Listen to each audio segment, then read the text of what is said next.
مولانا صاحب اطمینان سے بولے، اور میری بیوی، اس کی کل سے بہت بری طبیعت ہے، وہ بہت خوف کا شکار ہوئی ہے۔ علی نے کہا، میں کسی کو جانتا ہوں، وہ اس بات کا توڑ کر دیں گے، اگر چاہو تو ملوا سکتا ہوں۔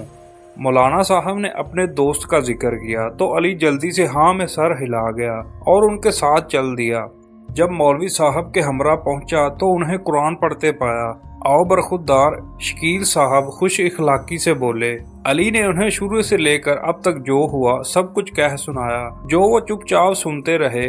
پھر ہنکھارا بھر کر بولے، معاملہ سنگین تو ہے، مگر جو تم بتا رہے ہو، قبرستان کا قبرستان میں پڑھائی اپنے عمل کی آخری کیل ٹھوکنے کے لیے کی جاتی ہے، تمہیں ان کو روکنا ہوگا۔ میں تمہاری بیوی کے لیے یہ عہد نامے کا پانی دے رہا ہوں، یہ اسے پلانا، ڈر نہیں لگے گا اسے، اور ہاں، نماز کی پابندی کرنی ہوگی تمہیں، اور جہاں تک مجھے پتا ہے یہ کام فقیرہ کا ہے، اور اگر وہ ہے اس سب کے پیچھے تو تمہاری ماں کی بلی چڑھا دے گی، اس لیے آج کے عمل میں انہیں مت ہی جانے دینا، کوشش کرنا روک لو، مگر یہ بہت مشکل ہوگا، اگر نہ رکی تو کال لگا دینا، میں آ جاؤں گا، فقیرہ کچھ نہیں کر پائے گی، میں کوشش کروں گا، ابھی مجھے اجازت دیں، شکریہ، اللہ حافظ۔ علی اتنا کہتا پانی لے کر تیزی سے نکل گیا۔ عریج کی آنکھ کھلی تو کمرے کی تمام لائٹس آن دیکھی، ارد گرد نظر دوڑائی، علی نہیں تھا۔ وہ اٹھ بیٹھی، اسے اپنے سر میں درد کی ٹیسیں اڑتی محسوس ہو رہی تھی۔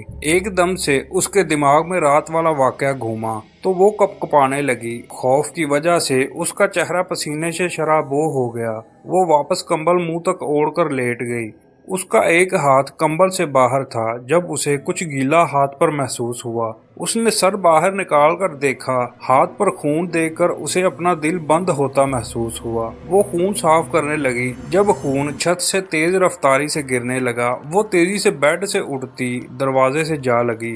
اوپر چھت پر دیکھا، وہاں ایک خوفناک شکل کی عورت دیوار پر الٹی چل رہی تھی۔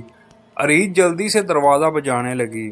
دروازہ کھل ہی نہیں رہا تھا۔ عریج دروازے کے پاس ہی کونے میں بیٹھی آیت الکرسی پڑھنے لگی اور زور زور سے دروازہ بجانے لگی، لیکن کمرے کا لاک کھولا تو اس نے سر اٹھا کر دیکھا، پہلے علی کو، پھر چھت پر جہاں اب کچھ نہیں تھا، جہاں خون تھا وہ جگہ خشک پڑی تھی۔ وہ علی کے گلے سے جا لگی۔ علی اس کی حالت دیکھ کر سب سمجھ گیا، مگر خاموشی سے اسے دلاسا دینے لگا۔ اس کی ہمت نہیں ہو رہی تھی کہ عریج سے نظریں میں ملا سکے، یا اس کو دلاسا دے سکے، یا رونے کی وجہ پوچھے۔ اس سے ایک لفظ بھی زبان سے نہیں ادا ہو رہا تھا، اسی لیے خاموشی سے کھڑا رہا، مگر اس لڑکی کا رونا اسے اندر تک زخمی کر رہا تھا۔ علی عریج کو چپ کروا کر کمرے میں لے آیا اور وہی پانی دیا جو مولوی صاحب کے دوست لائے تھے۔ عریج پانی استعمال کر رہی تھی۔ سارا دن عریج وضو میں رہی۔ علی نے بھی آفس سے آف کر لیا تھا۔ عریج کو سارا دن خوف محسوس نہیں ہوا تھا، نہ کوئی ندیدہ مخلوق دکھے تھے۔ سلطانہ بیگم اس کا پرنور چہرہ دیکھ کر حیران تھی۔ رات تو ڈاکٹر آیا تھا، پھر بھی وہ اتنی چہکتی پھر رہی تھی۔ سلطانہ بیگم کا دل کیا اس کو 2 جوتے مارے، منحوس پر اتنا کچھ کیا مگر اثر ہی نہیں کر رہا۔ وہ دل میں سوچ ہی رہی تھی، لیکن علی کا رویہ ان کو سمجھ نہیں آ رہا تھا، جو صبح سے ان سے بات نہیں کر رہا تھا اور پھر بھی سکون سے بیٹھا عریج کے ساتھ خوش گپیوں میں لگا ہوا تھا، کے ساتھ سلطانہ بیگم کو دل پر سانپ لوٹتے محسوس ہوئے تھے۔ رات میں جب سب کھانا کھا کر فارغ ہوئے تو علی آیا عریج کے پاس۔ عریج، کچھ بات کرنی ہے۔ علی نظریں جھکائے لہجے میں شرمندگی لیے بولا، تو عریج نے اس کا چہرہ غور سے دیکھا، جیسے اندازہ لگانا چاہ رہی ہو کہ آخر کیا بات ہے۔ جی بولیں۔ عریج پوری طرح سے اس کی طرف متوجہ ہوئی۔ عریج، میں آج گھر سے باہر ہوں گا رات میں، شاید امی بھی۔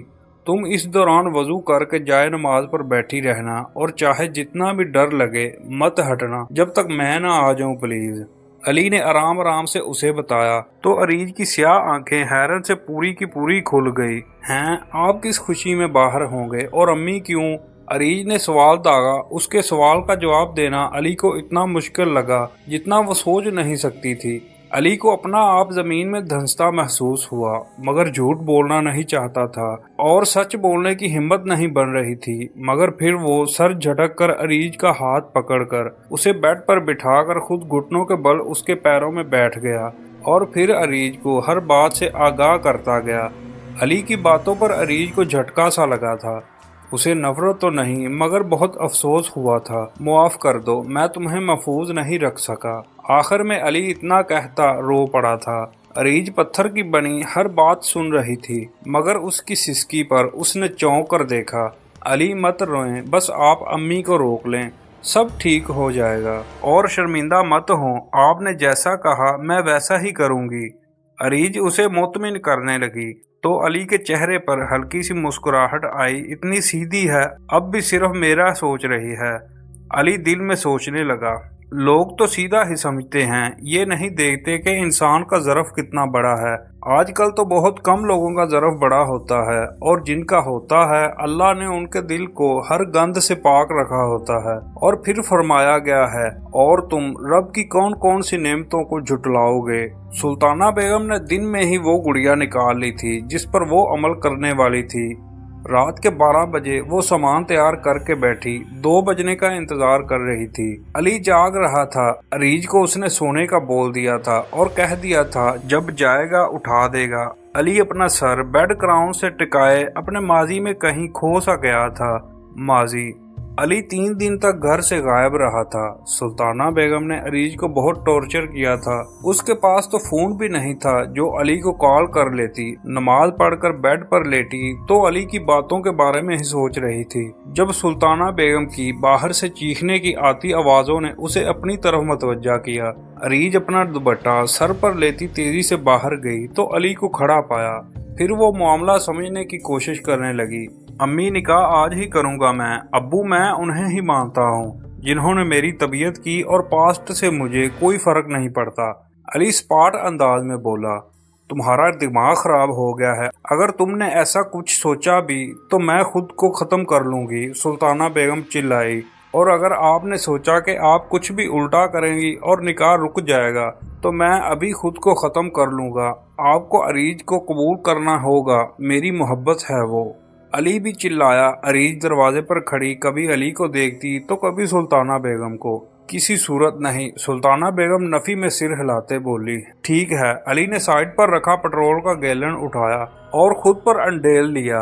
سلطانہ بیگم ساکت نظروں سے اسے دیکھنے لگی۔ ان کو وہ علی لگا ہی نہیں جو ان سے اونچی آواز میں بات نہیں کرتا تھا۔ اس کو کبھی غصہ نہیں آتا تھا، اور آج اس کی آنکھیں سرخ ہو گئی تھی۔ سلطانہ بیگم ہوش میں تب آئی جب علی نے جیب سے لائٹر نکالا۔ علی بیٹا دیکھو، اسے چھوڑ دو، ہم بیٹھ کر بات کرتے ہیں، اور عریج کے علاوہ بہت سی لڑکیاں ہیں دنیا میں، ان میں سے کوئی دیکھ لو۔ سلطانہ بیگم نے اسے بچوں کی طرح پچکارنا چاہا۔ ہاں یا نہ، علی نے 2 ٹوک انداز میں کہا۔ ٹھیک ہے، کر لو تم نکاح اس سے، میں اسے قبول کر لوں گی۔ مجبوراً سلطانہ بیگم کو ہار ماننا پڑی، اکلوتا بیٹا جو تھا، اور عریج کے ساتھ اچھے سے رہیں گی۔ علی پھر سے بولا، قبول کر تو رہی ہوں، یہ مجھ سے نہیں ہوگا۔ سلطانہ بیگم کے نکوش تن گئے۔ ٹھیک ہے پھر، مر ہی جاتا ہوں۔ علی نے پھر سے لائٹر لہرایا تو سلطانہ بیگم تنب اٹھی۔ ٹھیک ہے، منظور ہے۔ سلطانہ بیگم دانت پیس کر بولی تو علی نے سائیڈ پر رکھے بیگز اٹھا کر عریج کو دینے کے لیے ہاتھ بڑھایا۔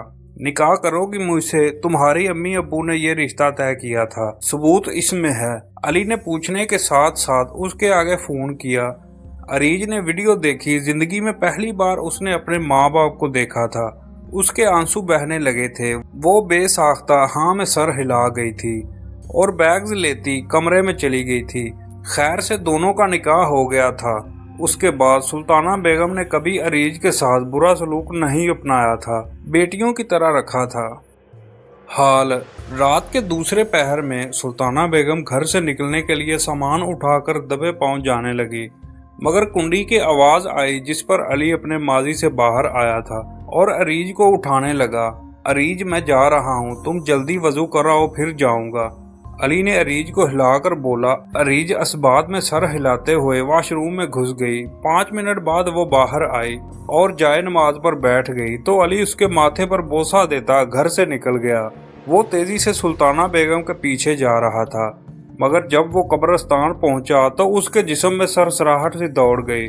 قبرستان کا سناٹا کسی بھی بہادر سے بہادر شخص کو رات کے وقت میں خوف میں مبتلا کر سکتا ہے،